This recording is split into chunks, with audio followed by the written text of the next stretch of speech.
be on how memory capacity affects English language learners. And I want to thank you guys for taking time to come and see this. I know time is very valuable, so I really appreciate it. So I want to give you a little bit of a memory overview.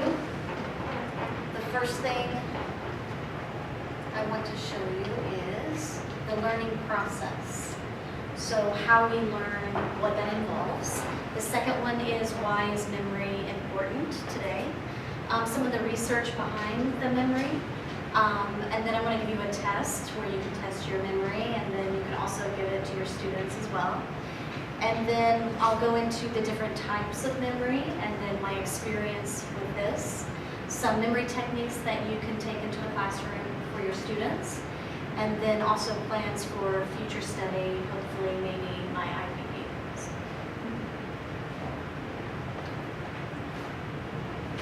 So raise your hand if you have difficulty remembering people's names. Raise your hand if you have a hard time finding your parked car in a parking lot. Raise your hand if you are constantly losing your keys and your wallet and miscellaneous items. Raise your hand if you have to have someone continue to repeat instructions because you couldn't remember what they said. All right, so if you do some of these on a consistent basis, you might have a slight memory issue, right? Maybe, possibly. So this project's going to focus on how specifically ELLs may have limited memory capacity and then how we can help those particular students. So what is the learning process? So I made this little graph, little chart here. And if you look in the middle, you're going to see a blue dot or circle. That is, of course, learning. And then you're going to see 6 green rectangles. And then you're going to see these yellow stars. So the green rectangles, we'll start over here. We've got attention, memory, judgment and evaluation, reasoning and computation, problem solving and decision making, comprehension and production of language, knowledge. So all of those rectangles work together in order to learn. So some people can be good in all 6 areas. Some people might be better in 4 of those areas and not 2 of them. Some people can be good in one area and not the others. And then if you look at the yellow stars, these are the environment that can inhibit learning. So if you look at behavior, family problems, maybe some problems communicating with your teacher, some social skills issues, the climate, your peers, your emotions, all of those things can inhibit your learning as well. And there's also other factors such as stress, anxiety, lack of sleep. All of those can affect your learning as well. So why is memory so important? So as I was doing this research, currently the research suggests that a student's or a person's working memory, which is your short-term memory, is actually a predictor of academic success and not necessarily IQ. So I'll just say it one more time so it can sink in. So academic success is due to having a good short-term working memory and not necessarily IQ, which is different from past research. So I think that's really, really important information with the research. Also, in the last 30 years, working memory capacity, again, that's your short-term memory, it has emerged as a powerful predictor of performance with many different tasks, such as reading, math, science, remembering your basketball games, little things like that. Also, listening as well. And it also with reason, problem solving, and decision making. So memory is actually quite important. If you can't remember, you're not going to be able to do the task. Another interesting research that I stumbled onto It says the students with a good or healthy working memory concentrate on tests and they do better with math and reading, whereas children with lower working memory capacity exhibit low abilities in reading and math, and they often fail to complete tasks. They fail to do as the instructions tell them to do. That's because they kind of get lost in the process. Okay, do this first, second, third, fourth, fifth. They get lost in that process, and then they forget which one they're supposed to do first, and then they end up getting frustrated, and they're just like, forget it, it's too much trouble. So let's test your memory. Are you guys ready? Are you scared? Don't be scared. I tested mine, so I have a feeling mine will probably be yours.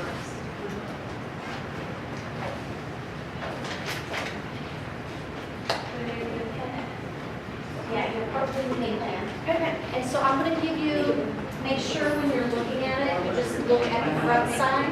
What do you need? Don't look at the back because the answers are there. So no cheating, okay? You cannot look at the back. No cheating.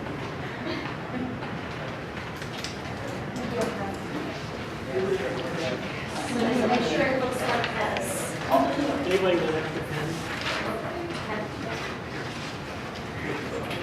Does anyone else need a pen? Jamie?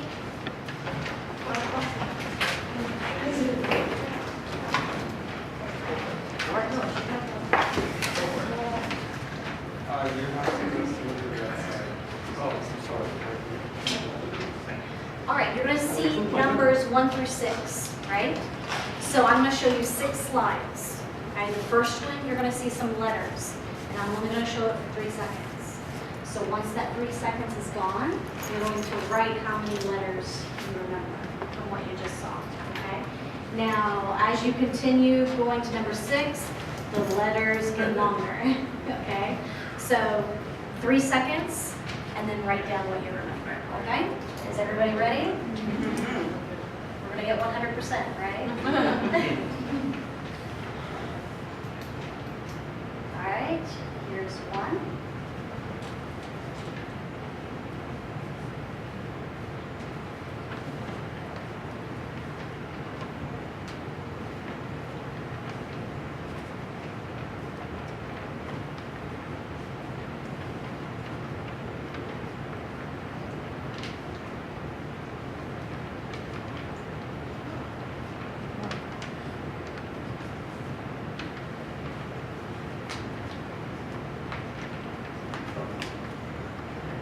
All right. What did you guys think? Really fast, right? All right, so go ahead and turn your paper over, and you're going to see the answers there. So if you look at this chart, and I'll show you what's here. These were my results, by the way. So here, you're going to put the number of letters that you put here. I'm sorry, how many letters here, and then the correct letters here, which is already on there, total of letters that you remembered, and then the percent at which you remembered. And if you take a look at mine, the first 2 I did really great, really awesome, and then it slowly went downhill. Well, actually, it went downhill pretty fast.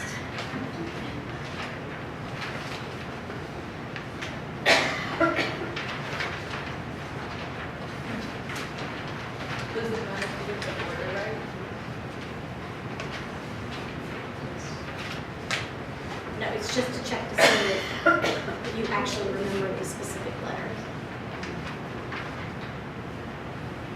Does anybody want to share their findings? Any guinea pigs? Leslie? I think that she, as I was copying as I was doing. Ah. Well, how did you do when you did that? I got them all right. Okay. I think you cheated too.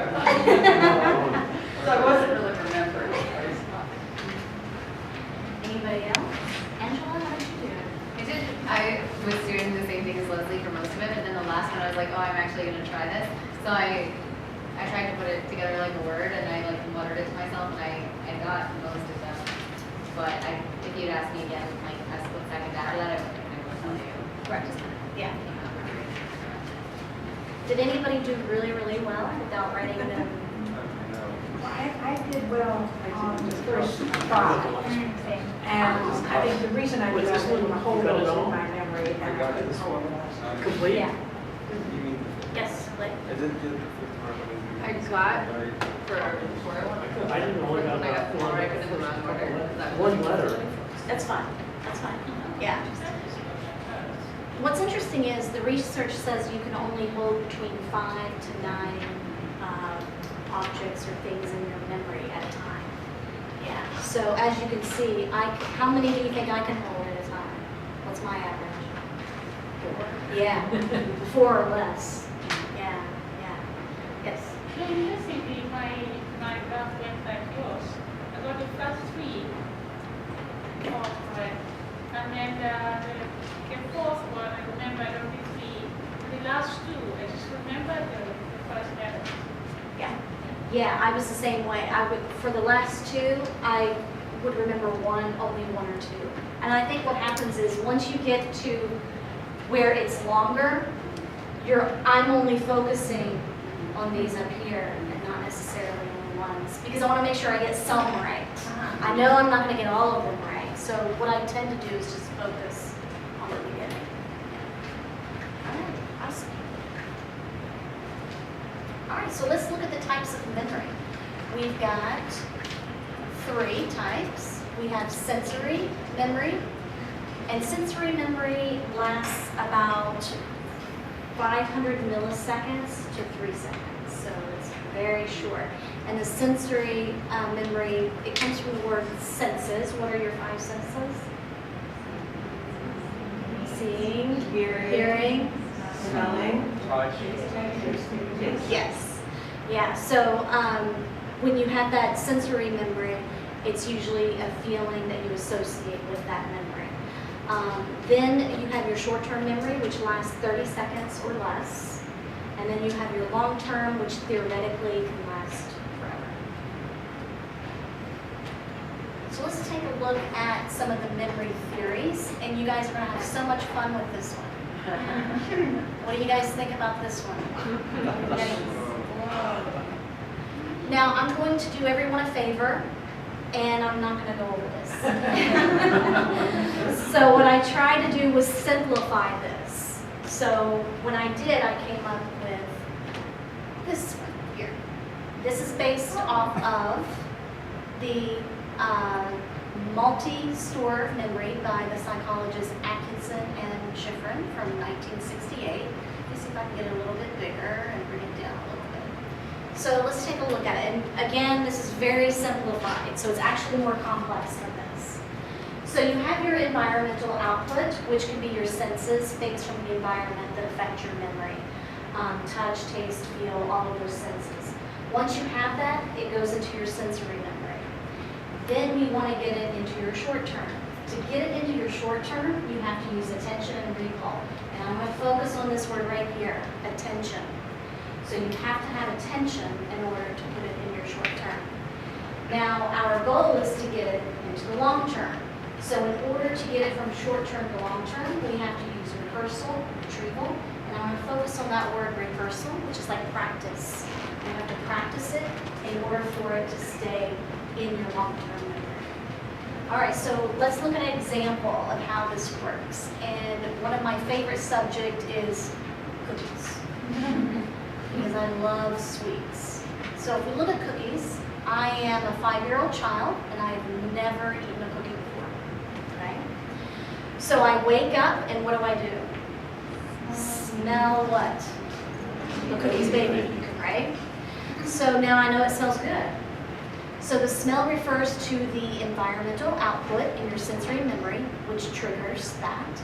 Once I smell the cookies baking, my attention is now focused on what? Finding those cookies, yes. I follow the smell, find the cookies on top of the stove cooling off. Now the location of the cookies is stored where? In my short-term memory. Now, in order for the location of the cookies to be stored here in my long-term memory, my mother has to do what? Bake them several times so that I can remember what the cookies are all about, right? So let's look at one that's a little more applicable to the thieves. And if we look at HSR, which we learned in Professor Steve's class on Monday, so we learned what that acronym stands for. So on Monday, I'm going to use you as an example, Steve. He introduced HSR to us, and at first he used what? A visual slide to show us, which is the environmental output that triggers our sensory memory. Now this memory can do two things. It can go into our short-term memory, or it can go into our long-term memory. So depending on what the professor and the student does with that memory. Now to pull our attention, which is right here, to get it into short-term, Steve had to explain the information shown in the slides. Again, this refers to the visual, which is sensory. Now the information is in our short-term memory. We can choose to stop here and leave it in the short-term memory, or we can choose to transfer it to our long-term memory. So in order for HSR to go into our long-term memory, what do we need to do? Rehearse and practice what that is. So Steve had us practice what it was. He put us into groups and gave each group a prompt to answer about HSR. Then as a class, what did we do? We rehearsed it again by giving the answer to the prompts. And that's how, theoretically, memory is supposed to work. Personally, I like the cookies example better. So, why is memory important to me? This is a very hard question for me to answer because it's very personal. When I was a kid, I was a very slow learner, and it seemed like all the kids in the class were faster at processing, faster at doing their homework, faster at answering questions, and I felt very isolated and very alone and lonely. And I remember I loved learning and I enjoyed it, but I felt like I couldn't express my enjoyment because everything was going so fast and I couldn't keep up with everybody else. And in fact, I absolutely hated school, but when I went home and did my homework, I loved it because my homework was at my pace and I could learn at my pace. And when I was in elementary school, I was in the 6th grade, and we had to pass a math conversion test. So it was like inches to feet, feet to miles, and I kept failing it. And my teacher told my dad, look, she can't pass 6th grade unless she gets this. And so I remember my dad being so frustrated. He couldn't understand why I couldn't get it, you know. And then in elementary school, I was very hyper. I had hard times focusing and processing. And then when I was in high school, my German teacher would throw an eraser at us if we didn't speak German correctly. And of course, I could never speak it correctly because I couldn't process it fast enough to get it out. So guess who was getting erasers thrown at them in class every day? So I would sit in the back hoping that she couldn't throw it, that far. And then I remember in my English class, I was a junior, and my English teacher told me that I wrote on a 7th grade level. And I knew she was right, but I didn't know how to fix the problem. And I think once I got into college, I felt very insecure about the way that I learned, how I can't remember things, how I can't write correctly, all of these things that I can't do right. And I was talking with Trevor last week or the week before, and he was like, oh, I know what you mean, the invisibles, the students that are invisible to you. They're there, but they're just there, you know. So that's why memory is important to me, and it's actually important to my family. My dad is the same as I am, but he's actually a little slower. My younger sister is just about as slow as I am with learning. So what's interesting is how I developed strategies to keep up with everybody else.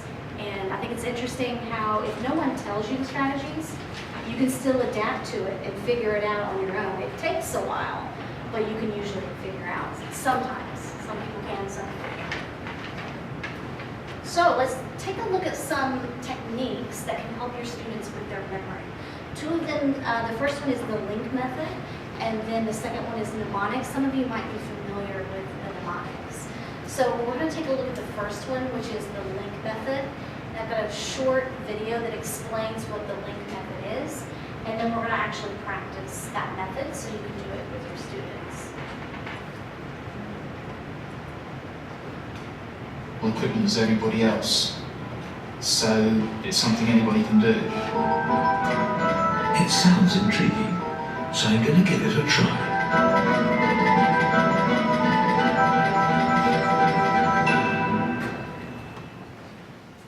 So, Andy, what mental torture have you got for me this morning? Well, I'm going to give you this list of words, and I want you to try to remember them. These are the words: wash, apple, jet, mad, actress, marmalade, Jack Van, clock, tile, polecat, tail, film, deer, bucket, chain, bottle, sand, egg, window, salamander, paper, microphone, cork, piano, dog, captain, tennis, kennel, tomato. And you're going to be able to remember it. No, I'm not. Well, I think you might, because I'm going to give you a technique that will help. I'm going to ask you to picture 2 words at a time in a sequence of locations around your home. So I'll give these to you. And then I have 3 things to remember. The 2 words plus the location. You already know the locations around your home, so a sense of location is going to help you. Trust me, it's not going to add to your problems. I'll never do it. Yes, you will. I'm going to give you at least until that egg gets cold to have a look at that list. So I start off in the garden. Wash the apple. Go to the hall, where there's a jet madly flying around. Into the dining room,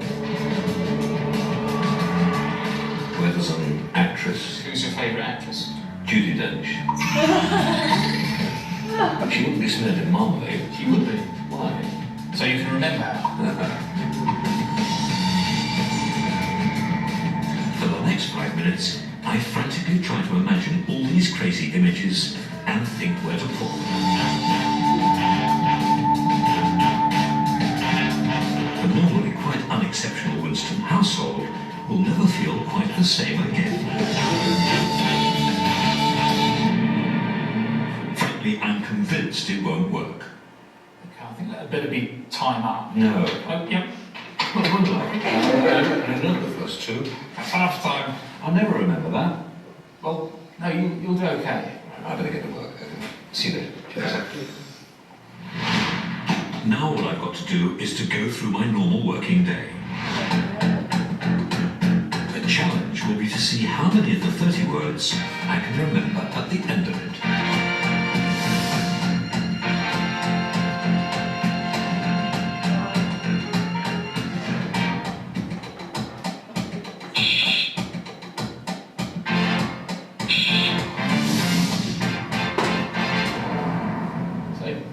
Remember any of the words I gave you earlier today? I'll give it a go. We'll start off outside in the garden. Wash apple. Jetman.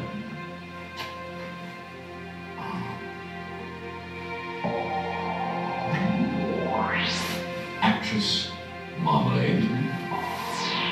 Jetman.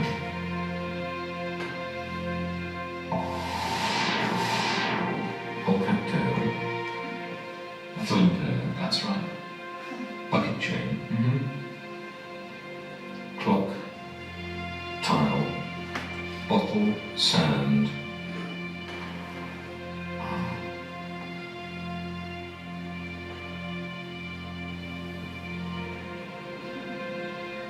Okay, try to remember the room you were in when you thought of those words. Salamander, paper, microphone, cork, piano, dog, captain, tennis, kennel, tomato. How many out of 30 do you think you got? I think I probably did them all right. All of them. Well done. So it works. Of course it does. When we use a simple story to memorize facts, we're creating several pathways to where those memories are formed in the brain. It's as if, instead of lining up one set of dominoes, we're setting up several. The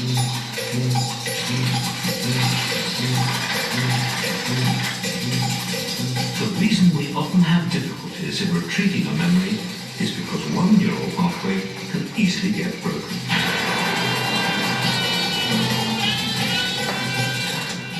But by having several different pathways to a memory, it means that if one doesn't manage to reach it, another one will.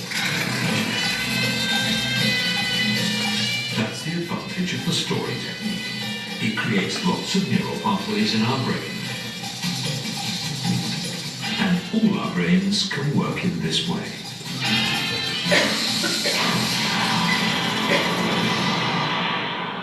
Which is why everyone can use this method.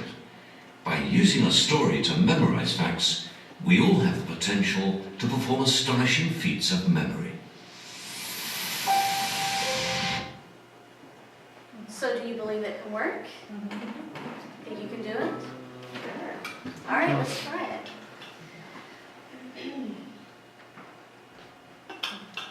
So I'm going to give you a list of words, and I only gave you 10 here. Just yet. So I'm going to give you a list of 10 words. Use your house or another location that you're really familiar with. Link the vocabulary with your location. You're not going to write anything down. You're just going to think of the location with the words. And then we're going to try to remember the location after the presentation is finished. So give it time to see if it has sunk in or if you forgot all of them. And I did this last night, and I remembered this morning 8 out of 10, which is really good for me. Do you want us to do it like they did, where you take a pair, link the pair, and then put them in? However, yeah, just visualize it to help you try to remember it. So you can choose how you want to manipulate that. Yeah. All right, so I'll give you about 1 minute, 2 minutes. Think about it, and then we'll move on in the presentation. So I'll give you about 1 to 2 minutes.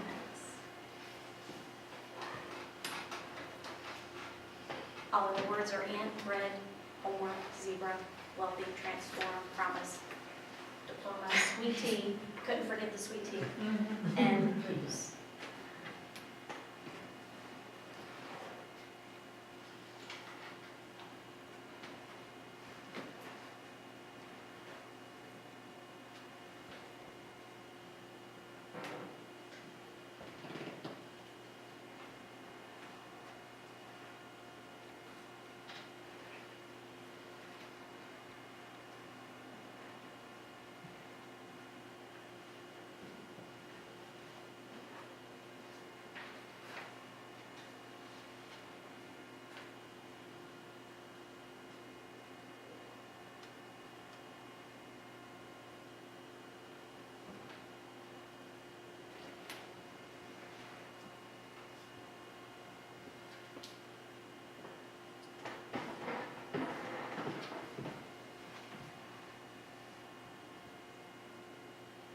Is everybody okay?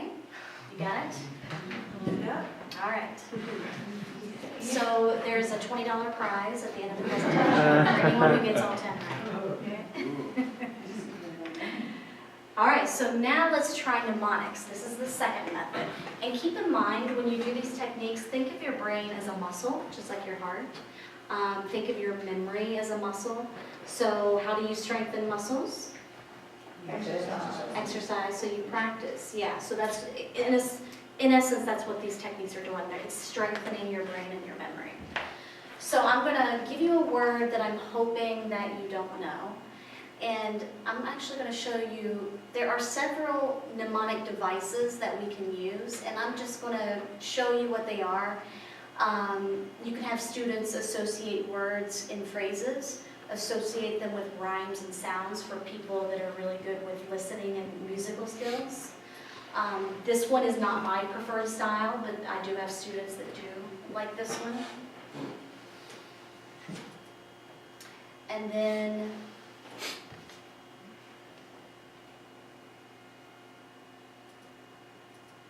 the other one here, this is the one that I'm going to show you here. It's called Create Concept Cards.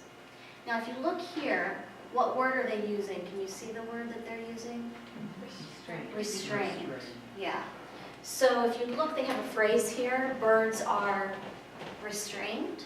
And they have here, held back, not allowed to move. This is the definition. And then they have written a sentence here, the sheriff restrained the prisoner with handcuffs. And then, of course, they draw a picture here. Now, with my students, I don't have them do the definition. I want them to know the definition, but I don't want them to memorize the definition. I want them to be able to write a sentence that they can relate to help them remember what that meaning is without the definition. So I'm going to give you a word that you might not know. You might not. Does anyone know this word?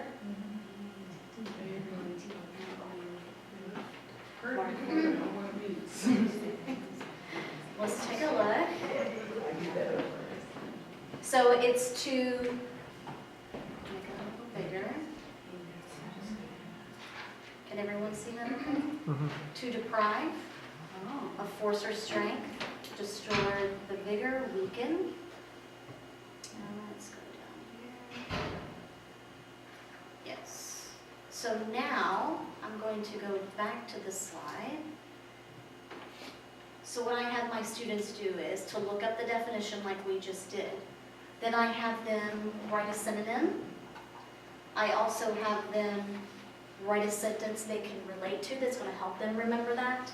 And then to also draw a picture.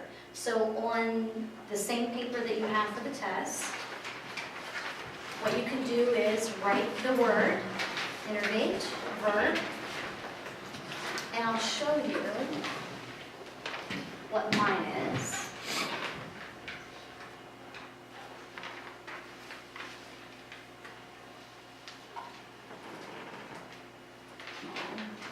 Maybe.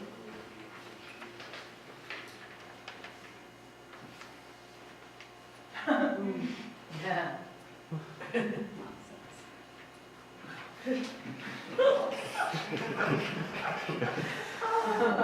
So I would have my students write the synonym, exhaust, and many of them probably would not know a synonym, so I would probably give them one. Because I try to give them a synonym they already know, they already understand, and then I have them write a sentence that they can relate to. I can definitely relate to this sentence, so it's going to make it easier for me to remember the definition of the word. And of course, I didn't draw this picture, but I can easily imagine this in my head. But I know no one here is going to do this. So go ahead, write the word. You can use the same synonym if you want. Just write a sentence that would help you remember this definition. And then draw a picture. And it can be a simple picture, stick figures, a picture of how you would remember that.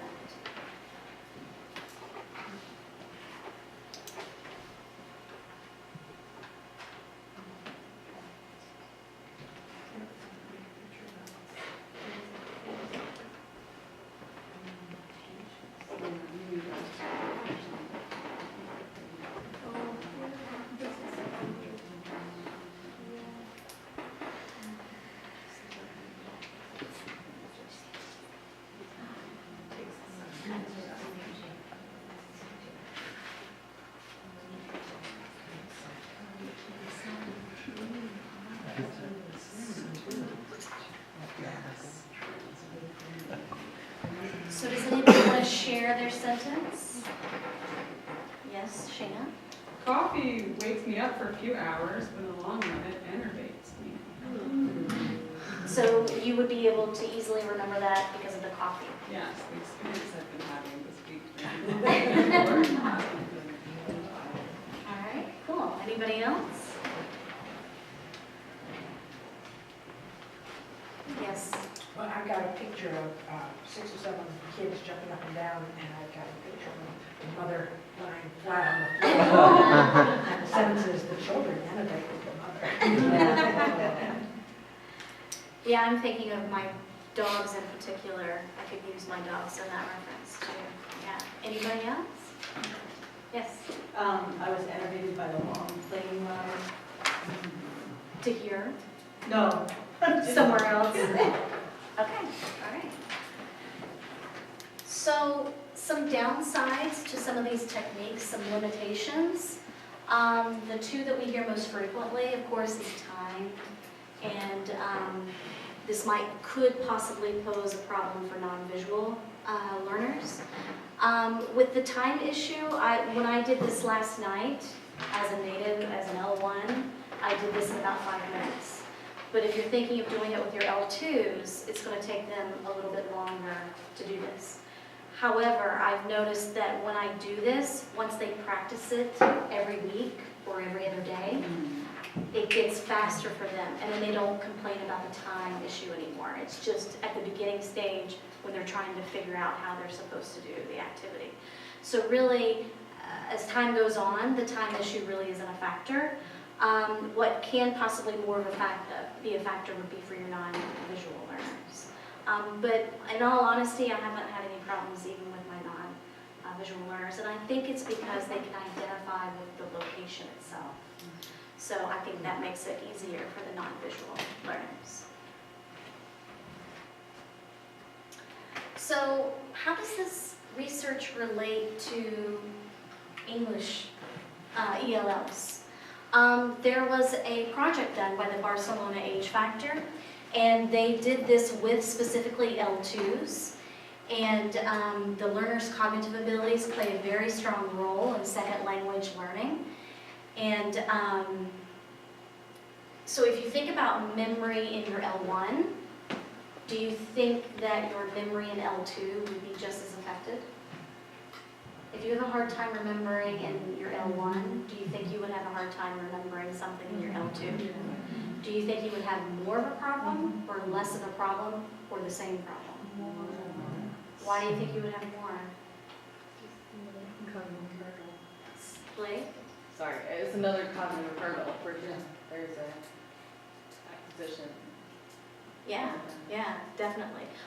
Yes? I was going to say, in our L1, we have more associations that we can make.